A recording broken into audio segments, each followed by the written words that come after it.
Amen.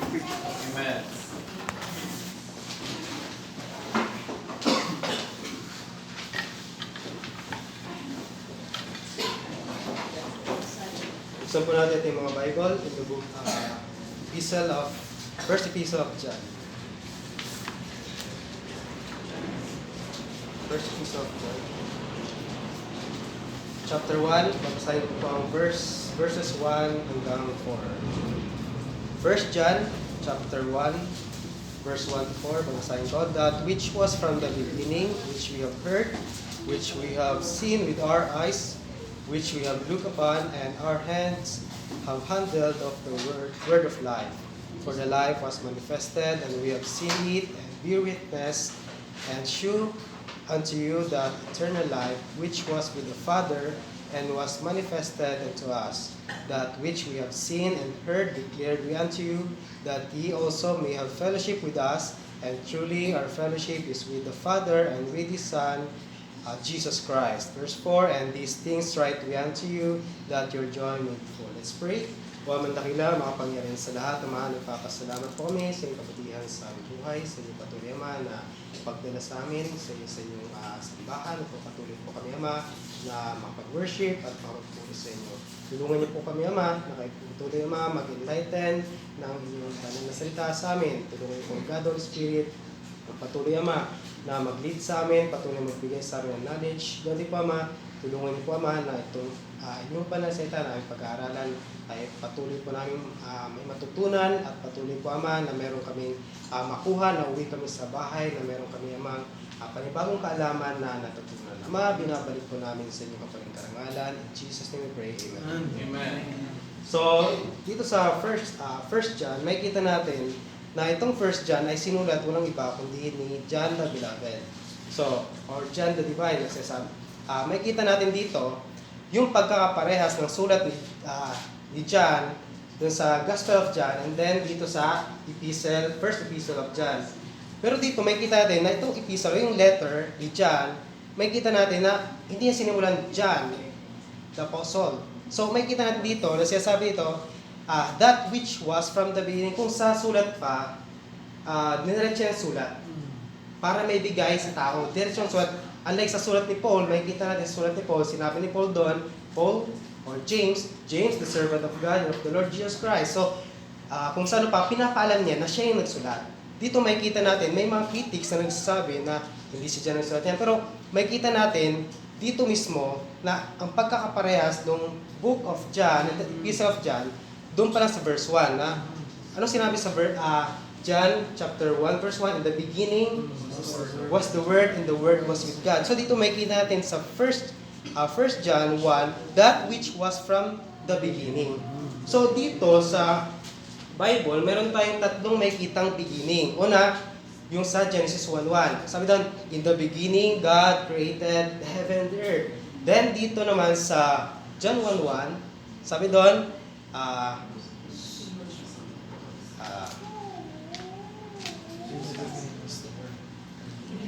the beginning was the Word, and the Word was with God, and the Word was God. So, then dito sa 1 John chapter 1, that which was from the beginning. So, sa Genesis 1:1, ito yung beginning of the creation of God. Ito yung pasimula na kung saan nilikha ng Diyos, una yung heaven and earth. Then, after niyan, yung light, at the same time, yung tao. Yun yung simula kung papaano nilikha ng Diyos lahat. Which is, yun nga yung tinatawag na creation. Yung pag-create ng Diyos sa lahat ng narito sa lupa. So, sabi ng iba, naniniwala sila saan? Sa evolution. Pero tayo, naniniwala tayo sa creation. Then, sa John 1:1, nakikita rin yung everlasting beginning ng ating Panginoon Kristo. We said, the pre-existence ng ating Panginoon Kristo. Sabi, in the beginning was the Word, and the Word was with God, and the Word was God. So, may kita rin ang ating Panginoon Kristo ay nagsimula sa walang hangganan. So, at ang patutunguhan natin Panginoon Kristo ay doon sa walang hangganan din. From everlasting beginning to everlasting future. So, itong letter ni John, may kita natin, ito yung beginning na kasama ni John si Jesus Christ during his earthly ministry dito sa lupa. So, sabi dito ni John, that which was from the beginning, which we have heard, which we have seen with our eyes, which we have looked upon, and our hands have handled of the word of life. So bakit ba sinulat ni John to? Nung panahon ni John, merong mga katuruan na dyan lumalaganap o kung saan parang virus na lumalaganap sa mga simbahan. O, example, sa dito mismo sa ating kunyari ay yung evangelicalism. So, lumalaganap siya, dahan-dahan, pero habang tumatagal, mas lalong dumadami. So, yan, example lang. Pero dito sa panahon ni John, merong tinatawag na Gnosticism o yung ito yung katuruan na kung saan knowledge o yung pagiging knowledgeable mo, yun yung paraan para ikaw ay mas-save. Right. So, may kita natin dito na itong si John, nirefute niya yung katuruan na yun. Maliban sa nirefute niya, in-strengthen muna niya yung mga believers. Right. Yung mga believers. Bakit? Example, hindi ko alam yung isang bagay. Ano ba yung tiyatayuan namin? So kung hindi ko alam yun, paano ko siya tatayuan? So ito, pinalam ni John kung ano yung paniniwala natin. At the same time, kung ano ba si Jesus Christ. Right. So, John wrote this letter not to disprove. So, may kita natin, but to strengthen the faith of the believers. So, itong Gnosticism, galing sa Greek word to na gnosis. It means know, or to know, or knowledge. Kaalaman, knowledge. Pero dito may kita din, itong si John, binigyan niyang assurance yung mga believers about doon sa ating Panginoong Kristo. Kaya itong Epistle of John, First Epistle of John, ito yung tinatawag na Epistle of Assurance. Bakit? Dito natin makikita na halos 10 times na ginamit yung salitang we know. We know, we know. So, example dyan sa chapter 2, verse 3, sabi dyan, and hereby we do know that we know Him. So, pinapaalam ni John na kilala natin siya. Kilala natin ang ating Panginoon sa Kristo. Kilala natin kung sino yung ating sinasamba. So, itong Gnosticism, naniniwala sila na itong body, itong material body na meron tayo ay makasalanan. So, ibig sabihin, dahil makasalanan to, ang Diyos na banal, hindi siya pwedeng maging tao. Hindi siya pwedeng magkatawang tao. Bakit? Makasalanan to. Makasalanan yung ating katawan. So, isa yun sa kanyang katuruan na itong katawan na to, makasalanan. So, ang Diyos na banal, hindi pwedeng manaan sa tao. Hindi pwede siya maging tao. Isa pa sa katuruan nila. Kaya sabi nila na yung tao, na yung Jesus ay iba sa Christ. So, sabi na, yung Jesus, siya yung human na ipinanganak. But yung Christ, siya yung divine. So, itong divine ay kung saan pa sumama o sumanib kay Jesus. Kaya si Jesus ay naging tagapagligtas. Nung napako si Jesus doon sa cross, yung Christ na divine ay umalis sa kanya. Pinabayaan yung Jesus na nasa cross. Pero hindi yung katotohanan. Walang katotohanan yon. Kaya nga may kita natin dito na sinabi dito ni John, which we have heard, which we have seen with our eyes. So, pinapaano lamang ni John na nakita namin siya. Namin mismo. So, ito makikita natin na sinasabi ng mga Gnosticism, God cannot manifest in the flesh. So, ibig sabihin, Jesus is not God. Kung ganon. Ibig sabihin, they denied the deity of Christ. Right. At the same time, they denied the incarnation of Christ. Na ang ating Panginoong Kristo ay manifest in the flesh. So, which is mabasa natin doon sa 1 Timothy 3:16. Without controversy, God manifest in the flesh. Then, isa pa dito, ang paniniwala ng mga Gnosticism ay yung tao, yung katawan natin na ito makasalanan, okay lang magkasala to. Basta yung mind natin, holy, nasa kabanalan. Paano magagawa ng tao yun? Na yung katawan natin is makasalanan, but yung ating mind ay hindi. So, isa doon sa mga pag yung Gnosticism, sa pagtingin nila sa evil, nagiging asceticism. Which is, yun yung ayaw kong kumain, ayaw kong inom, ayaw kong may mga kasama. So, isolation ang kinalabasan dahil gusto nila maging banal. May kita natin na itong si John, sinasabi ito ni John sa verse 1, that which was from the beginning. Beginning na kasama niya si Jesus Christ. So, may kita yung the truth that Jesus made manifest in the flesh. So first, ano makikita natin dyan? Which we have heard. So, which we have heard. So, yung which we have heard, galing sa Greek word yan na ako. Ibig sabihin, pakinggan, makinig, nakinig, hearken, hearer. So, hear.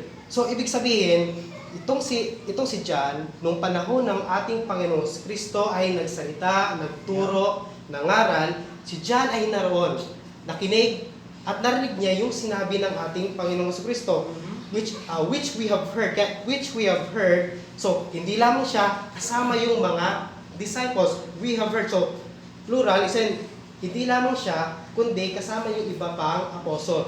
Which we have heard. So, he taught them at the same time, sila yung audience na naroon yung panahon na ang ating Panginoong Kristo ay nagturo. So, which we have heard. So, una, sinabi ni John na ang ating Panginoong Jesucristo ay narinig namin. So, napakinggan namin kung ano yung kanyang sinasabi. Maliban sa napakinggan nila, anong sinabi dyan?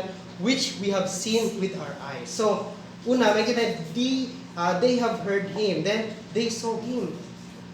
Ang paniniwala ng Gnosticism ay si Jesus Christ ay hindi siya, ang Diyos, hindi siya pwedeng magkatawang tao.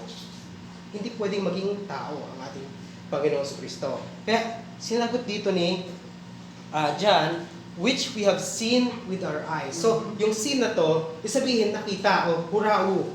In Greek word, hurau, which to see, to stare. So, Jesus is not a spirit or ghost. Kasi sabi nila. So, Jesus manifest in the flesh, naging tao, 100% na tao, 100% na Diyos, a perfect and sinless human. So, ang ating Panginoon siya perfect at sinless na naging sacrifice doon sa Calvary. Kasi siyasabi dito dyan, which we have seen with our eyes. So, una, narinig. So, unang ebidensya, narinig nila. Pangalawang ebidensya, nakita nila. They saw Him. So, may kita natin yung pangatlong ebidensya dyan, which we have looked upon. So, anong meron dito sa which we have looked upon? So, may kita natin na itong Greek word nito ay tiaumai. So, ibig sabihin, they look closely. They gaze intently. So, intentional yung pagtingin nila o yung pakikinig nila o yung pagtitig nila sa ating Panginoong Jesucristo. Kasi tinitigan talaga na, tingnan talaga kung sa isang box pa, talagang sinigurado mo na ito talaga ay sa iyo. Diba? Kaya akin ba itong notebook? Pangalan ko. O, ilan nga ba itong pages? So, talagang tingnan mo na ito ay sa'yo. So, ganito rin itong tiomai. Ito ay, yung English word natin na theater is galing doon sa word na Greek word na tiomai. Sabihin, pag nasa teatro ka, di ba? Ang ginagawa niyo doon is nakikinig kayo o nakatingin kayo doon sa mga nagpi-play. So, ganun yung example ng, ganun yung word na to na which we have looked upon. So, sabi dito, which we have seen with our eyes, which we have looked upon. So, they look closely. They look, to gaze intently. So, yung tingnan nila, nung panahon na yon, nakita nila ang ating Panginoong Kristo. Tayo hindi natin nakita. Pero si John, binigay niya dito sa atin para yung salita ng Diyos, dito may kita natin yung ebidensya ng ating Panginoong Kristo ay nabuhay. So, maraming mga aklat, maliban sa Bible, may mga aklat na kung saan nakalista ng merong isang pangalan na Jesus Christ doon sa Nazareth, doon sa Bethlehem, na kinanganak, then nakasulat na namatay doon sa cross ng Kalbaryo. So, may mga libro na kahit hindi dito sa Bible. Pero ang pinaka-evidence ng Kristiyano, walang iba kundi ito, Word of God. So, una, napakinggan nila. Then, nakita nila. Then, they have looked upon. Say, they look on Him. Then, ang kasunod dyan, sinabi dyan, and our hands have handled of the word of life. So, Yung ghost, hindi mo siya mahawakan. Yeah. So, ang mahawakan mo, yung tunay na tao. Yeah. O, isang bagay, mahahawakan mo. Dahil, una, pag yung isang tao, ang tao kasi ganito, pag hindi nila nakita, di sila may niwala. Kasi, yun nga tinatawag na to see is to believe, di ba? So, babasahin natin sa Peter, sinabi ni Peter doon, kahit di nyo nakikita, yet, believing. So, dito makikita natin na itong si John, pinapakita ni John dito na yung Gnosticism, na kahit sa panahon natin ngayon, merong mga Gnostic. So, may nakausap ko dati, akala ko hindi siya Gnostic. Yun. Sabi niya, ang nakakalam lang daw talaga ng pangalan ng Diyos ay sila. Yes. So, sila lang daw yung nakakalam. So, kung gustong malaman, kailangan magkatulad din nila ako. So, sabi ko, kasi una doon, pares na King James Bible. Kasi sabi niya, ang ginagamit namin 1611, hindi yung bagong King James Bible. So, may kita natin doon na itong mga to, tawag dyan, nire-reject nila yung ating Panginoong Kristo. Isipin mo, nagbabasa ka ng Bible. Binabasa mo King James Bible. Pero sa totoo, hindi ka pala safe. Hindi ka talaga safe. Wala sa'yo si Jesus Christ. Kaya hindi mo maunawaan at maintindihan yung kanyang salita. Kaya sabi dito ni John na narinig niya. Nakita nila at the same time, tinitigan nila at nahawakan nila. Yeah. So, example na nahawakan nila is may kita natin doon sa Luke chapter 24 verses 39 to 40. Luke chapter 24. So, dito sinabi, "Behold my hands and my feet, that it is I myself. Handle me and see. For a spirit hath not flesh and bones, as ye see me have.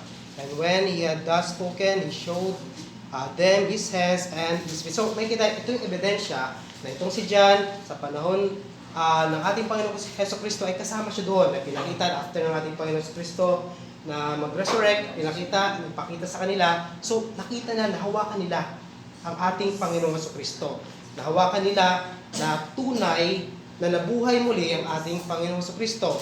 So, dito may kita na sinabi ni John, "Which we have looked upon, and our hands have handled of the word of life." Yung word of life. Sino ba yung word of life? Anong sabi ng John? John chapter 1 verse 1. The beginning was the Word. So, yung Word na yon, Logos, is ang ating Panginoong Kristo. Then, yung life. Sino yung life na tinutukoy dito? Walang iba kundi ang ating Panginoong Kristo. So, ibig sabihin, yung Word and life, hindi mo siya pwedeng paghiwalayin. Word of life. Kaya sinabi sa verse 2, "For the life was manifested." Yung life, nagkatawang tao. Nag-manifest in the flesh.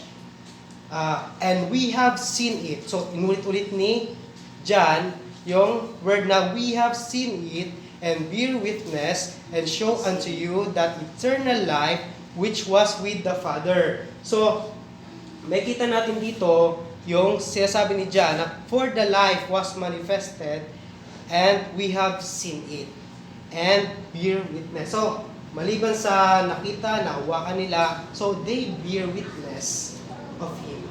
So, they bear witness of Him. Pag sinabi tayong witness, ibig sabihin, meron kang ebidensya. Testimony. May testimony.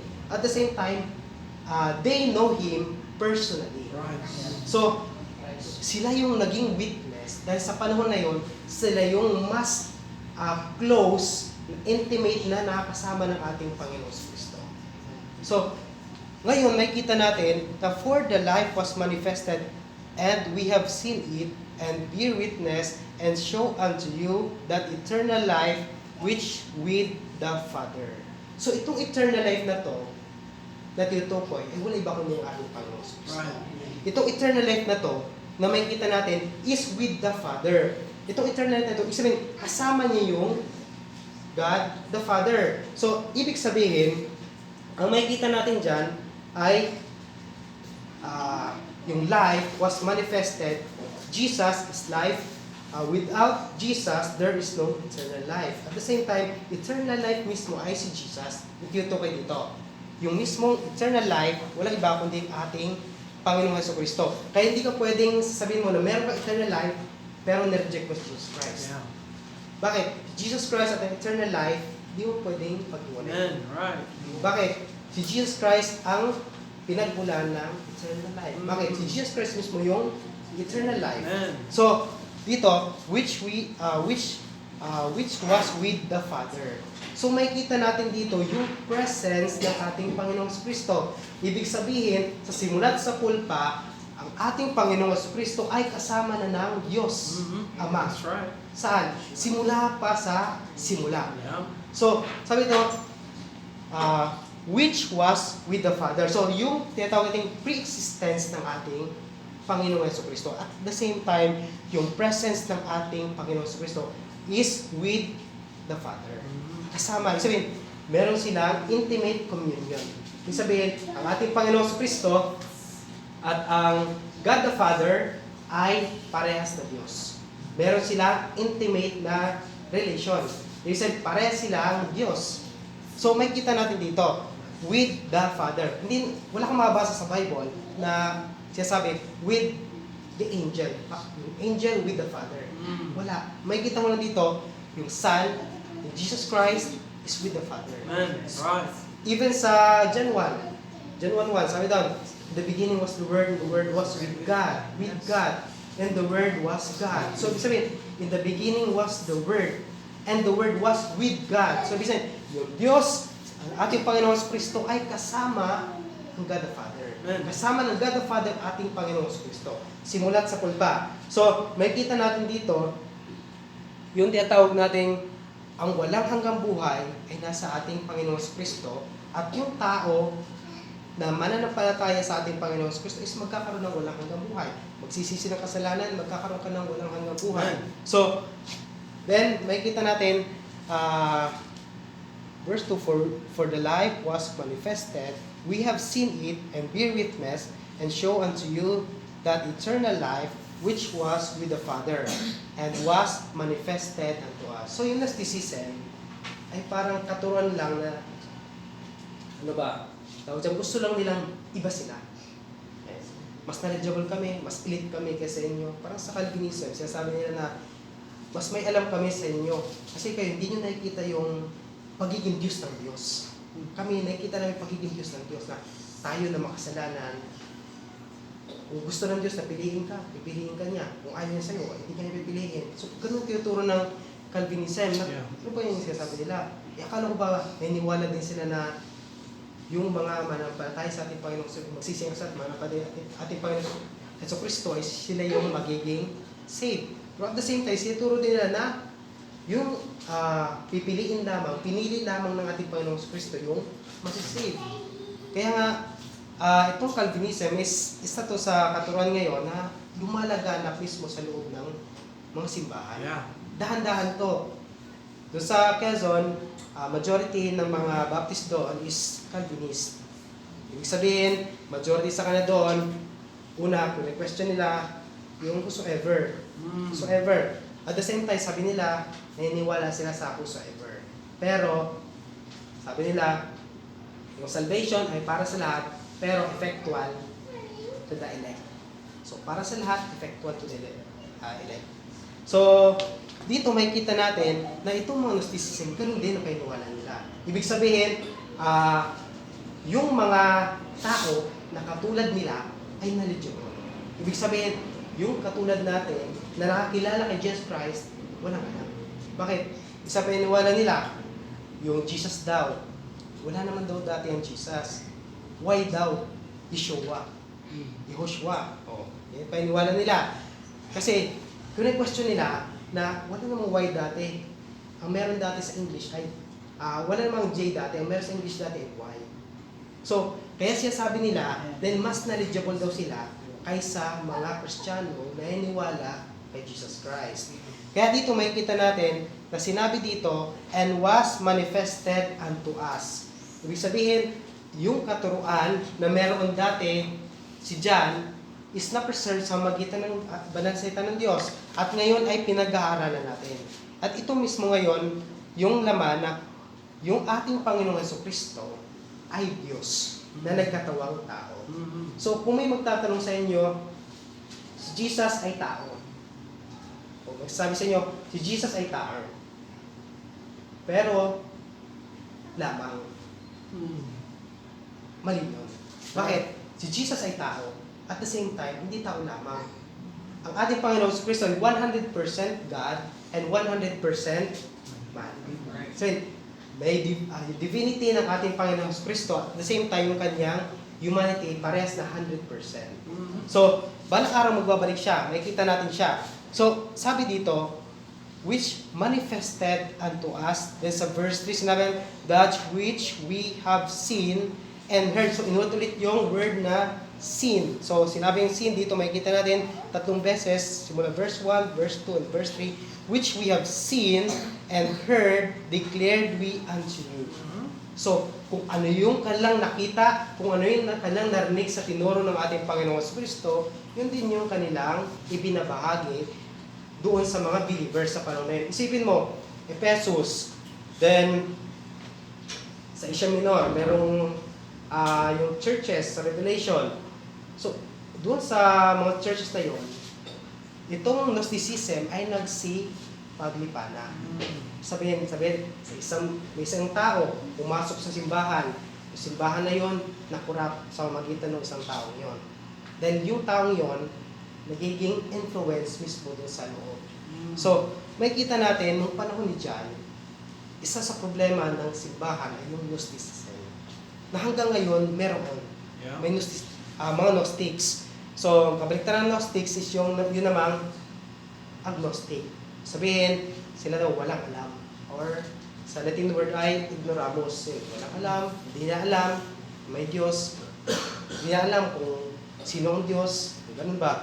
Pero makikita natin na walang tao, na lahat ng tao, andun talaga ang tao na mayroong mas higher being sa kanila. Yeah. So, ibig sabihin, ang tao, na-recognize sa tao, na mayroong talagang higher being na sasambahin niya. Yep. So, makikita natin dito, sa verse 3, that which we have seen and heard, declared we unto you, that ye also may have fellowship with us. Mula dito, makikita natin, sa verse 1, verse 2, makikita natin yung tinatawag natin, pagpapatotoo ni John, yung testimony ni John, yung evidence, yung pagiging witness ni John about sa pagiging Diyos ng ating Panginoong Kristo. At the same time, yung pagiging tao ng ating Panginoong Kristo. Ngayon, kabaliktaran kasi, dati, ngayon, may mga simbahan na nagtuturo na si Jesus Christ ay hindi Diyos. Yes. Noong panahon naman na ito, may mga tao na nagtuturo na yung Diyos ay hindi pwedeng maging tao. So, example, ayan siya, paniniwala nila, si Jesus Christ ay hindi Diyos. Tao lamang. Tao lamang. So, lahat ng verses na tao lamang, wala kang makikita sa Bible. Makikita mo sa Bible, ang ating Panginoong Kristo ay Diyos. Amen. So, makikita natin dito sa verse 3, that which we have seen, heard, and heard, declared we unto you. So, ibinigay ni John yung salita ng Diyos, ginamit si John ng Diyos para maibigay sa atin ang kanyang salita, ang salita ng Diyos. So, una nakita natin, they have heard Him, then they saw Him, tapos makikita natin, they look on Him, then they handled, nahawakan niya siya. Then, they have ear witness of Him. Pagkatapos natin, they have showed Him unto us. Paano? Showed, sabi dyan, showed. Sa verse, dito sa verse 2, and showed you, and showed unto you that eternal life which was with the Father. So, they have showed Him unto us. Sa magitan ng kanyang salita. Then, ibig sabihin, they preach the eternal life, which is ang ating Panginoong Kristo. Tapos tinuro nila yung pagiging, yung incarnation of Jesus Christ ng ating Panginoong Kristo ay naging tao. So, sa Timothy, sinabi ng Bible na God manifest in the flesh. So, God made flesh. Ang ating Panginoong Kristo ay naging tao. Kasi, ang kailangan ng tao ay ang tagapagligtas. So, walang tao na galing sa lupa ang makapagligtas sa kapwa-tao. Yes, right. So, ang kailangan ng tao ay perfect. Ang kailangan ng Diyos na sacrifice ay perfect. So, perfect, sinless, walang kahit anong dungis. So, kaya ang Diyos mismo ang nag-provide ng sacrifice. So, ang gagawin lang ng tao ay magsisisi ng kasalanan at pananampalatayanan ng ating Panginoong Kristo. Pero sa tao, mahirap yon. Mahirap yon. Even during tribulation, mas lalong mahirap. Isipin mo na, imbis na magsisi ng kasalanan, sabihin nila, bundok, tagulan mo kami. Imbis na magsisi ng kasalanan. So, makikita natin dito na ito si John, binabahagi niya sa mga believers sa panahon ni John, na yung Gnosticism is matawag natin isang katuruan na hindi umaakma sa salita ng Diyos, o isang katuruan na hindi galing sa Diyos. Bakit? Lahat ng tawag katuruan ng mga Gnostic ay against sa pagiging tao ng ating Panginoon Kristo.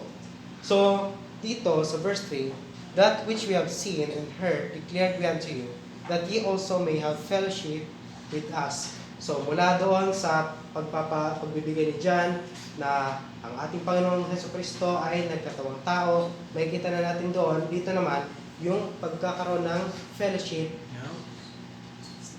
fellowship ng tao sa tao, ng tao sa Father, ng tao sa Son. So, may kita dito, that which we have seen, heard, declared we unto you, that ye also may have fellowship with us. So, fellowship with us. Kanino? Sa mga apostol. Kay John. Fellowship with us. Magkaroon sila, yung mga believers sa panahon ngayon, magkaroon ng fellowship kasama ang mga apostol, especially si John. So, fellowship. Then, ibig sabihin, yung fellowship, may fellowship with the believers. So, fellowship with the believers. Ang makikita natin dito, yung fellowship with the believers, makikita natin, si John, sa simula, makikita natin, binigyan ni John itong mga believers ng kaalaman, ng knowledge about sa pagiging tao ng ating Panginoon Kristo. Yeah. So, ibig sabihin, ang ka-fellowship ni John, walang iba, kundi yung same din, katulad ni John. Diba? So, dahil ibinigay ni John sa kanila. So, natutunan nila, ibinahagi sa kanila. So, may kita natin dito, yung fellowship is with same, katulad ni John. Kasi, same. So, hindi ka pwede magkaroon ng fellowship sa mga tao na sabihin natin, saved daw. Sabihin, saved daw sila. Diba? Yung mga tao yung sabi, saved ako. But at the same time, makikita mo sa mga sugalan, sa mga jokehan, kumakanta, o nasa mga tawag dyan sa sabong, talo Kristiyano. So, doon pa lang, questionable kung Kristiyano ka ba. So, ibig sabihin, yung fellowship dito is, ng believers, is ka-fellowship mo yung saints. Ibig sabihin, saved, ibig sabihin, yung saints, the saved, sila yung tunay na nagsisi ng kasalanan at nanampalataya sa ating Panginoong Kristo. At the same time, fellowship with same mind. Hindi mo pwedeng makipag-fellowship ka sa hindi mo kapareho. Yes, right. Diba? Ito, ikaw, kunyari, isa kang Baptist. Tapos, ito, isang Baptist din. Ang paniniwala nila, tawag dyan, naniniwala sila, ang kaligtasan ay sa magitan ng election. So, pag nag-fellowship kayo, mangyayari. Either ikaw ang maging katulad niya, pero 100% na ikaw maging katulad niya. So, yun.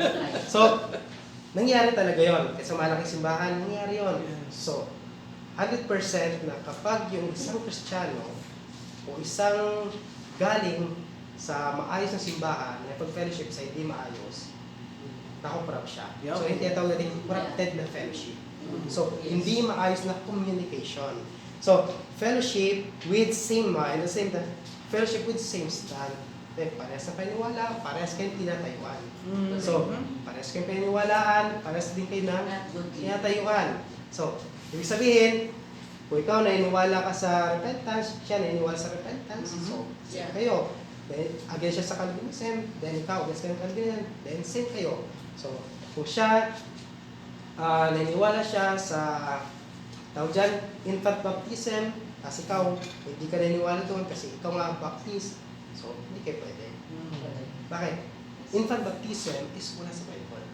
At yun ay, natawag natin, blasphemy. So, apostate na katuruan. So, may kita yung fellowship with same stand, at the same time, yung fellowship mo is, dapat ka-fellowship mo yung, may fellowship kayo doon patungkol sa katotohanan. Man, that's right. Kasi naipag-fellowship kayo, pero hindi same yung stand nyo, wala sa katotohanan, basta meron na kayong unity, mag-fellowship lang kayo. O ito, Presbyterian ka, Baptist, Congregationalist, Anglicans, magkakaibigan kayo. Then yung pare, kaibigan nyo rin. Yung pare, magpipili sa simbahan nyo. Tapos ikaw, magpipili ka sa simbahan nila. So, palitan kayo. So, hindi yun yung tinatawag natin same o yung tinatawag natin parehas kayong tumatay sa katotohanan. Ang fellowship na sinasabi dito, na makikita natin dito, is yung fellowship sa katotohanan. Sabihin, merong unity, pero yung unity na yon, merong cornerstone na katotohanan. Hindi lamang siya nakatayo kung saan mo gusto. Right. Dahil mabait siya na pare, so kaibiganin ko siya. Yan, pastor yan, pero hindi siya mabait. Pero itong pare na to, parang Kristiyano pa siya kaysa doon sa pastor. Ito yung fellowship ko. So, ganun. So, anong nangyayari dyan is compromise. Compromise na lead sa apostasy. Yes. Balang araw, yung mga nasa isa, o simbahan, yung mga member, kung meron ka, sila yung magiging dahilan na magiging sakit sa gobyerno. Magiging sakit sa mismong simbahan. Isipin mo, example, dating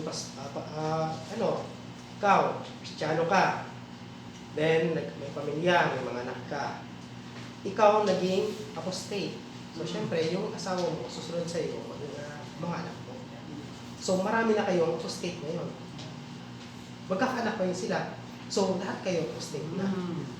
Ang mangyayari niyan, hindi kayo yung naging blessing, kundi naging curse kayo. So, may kita nito, yung fellowship is dapat nakatayo sa katotohanan. Amen. That's right. So, dito may kita rin, that ye also may have fellowship with us. So, and truly our fellowship is with the Father. So, fellowship with the Father, may kita natin yung anong Father? Holy. So, dahil banal ang Diyos, banal ang God the Father, dapat siyang katakutan. At the same time, dapat siyang i-reverend. Yeah, that's right. Magbibigay tayo ng reverence sa Diyos. Amen. Bakit? Siya ay banal. Ito ang Diyos at ang tao, ito. Yeah. Banal ang Diyos.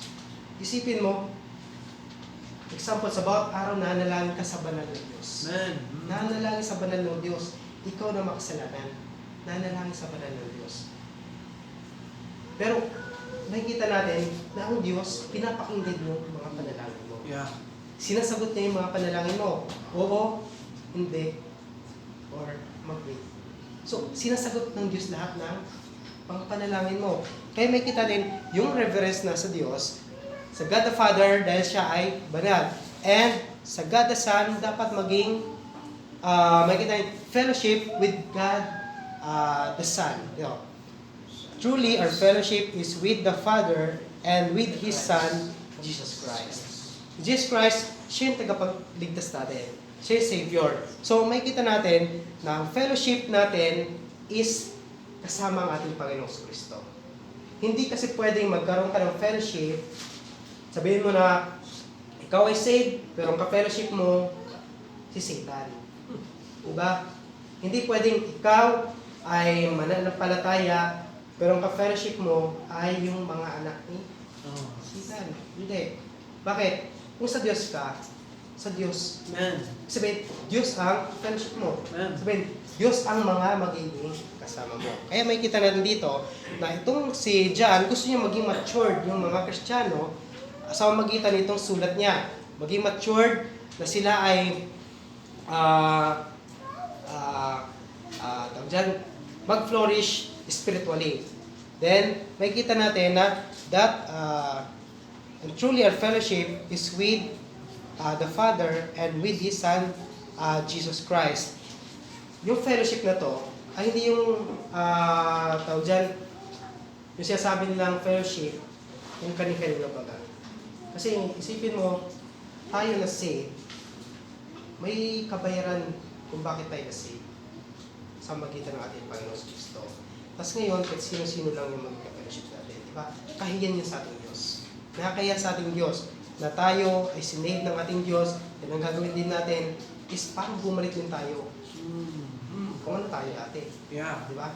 So, sinave tayo ng Diyos para maglingkod sa Kanya, para magpatuloy, para hanapin ang Kanyang kalooban, para alamin ang tama at parang tama. So, kung pipilian ng tao is tama, parang tama, mas mali. Majority ng tao pipili itong parang tama. Bakit? Parang tama siya. Okay ito. Ito, mahirap.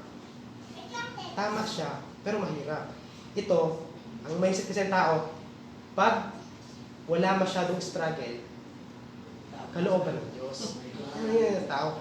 Pag maraming struggle, hindi kalooban ng Diyos. So, ganun ang tao. Ganun ang mindset ng tao. Kaya nga, ang tao is to see is to believe. Simulat sa Paul, ang palagi na ng tao, to see is to believe. So, makita ko muna sa kaumanampalataya. Nakita na, manampalataya ng tao? Hindi. Nakita ni Judas, manampalataya si Judas? Hindi. So, makikita natin, ang choice ay nasa tao. If ang tao ay manampalataya sa ating Panginoon Kristo, magsisisi ng kanyang kasalanan, nasa tao ang pinaka-choice. Kaya sa verse 4, sinabi dito, and these things write we unto you, that your joy may be full.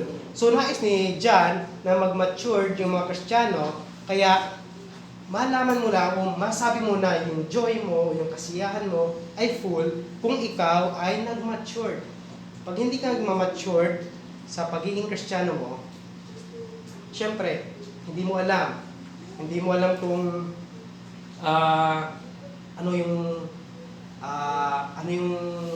paano mag-share ng salita ng Diyos. Isipin mo, yung pag-share ng salita ng Diyos, di natin alam. So, kung saan pa, bawat Kristiyano is dapat marunong mag-share ng salita ng Diyos. At the same time, ang bawat Kristiyano ay nagiging influence sa mundo. Hindi na influensya ng mundo. Isipin mo sa school, sa simbahan, tahimik, mabait. Pagdating sa school, maingay. Ito pa, number 1 sa pagiging pasaway. Noisy. So, dito makikita natin na yung Kristiyano, kahit nasa labas ka, andyan yung maturity mo. Yung ikaw nag-mature, then nagpapatuloy sa paglilingkod sa Diyos. That your joy may be full. Hindi magiging full ang iyong kasiyahan kung hindi mo alam itong mga sinasabi dyan dito sa verse 1, 2, and 3. Yeah. So, malaman, magiging full ang iyong kasiyahan kung itong mga to ay mismo alam ko.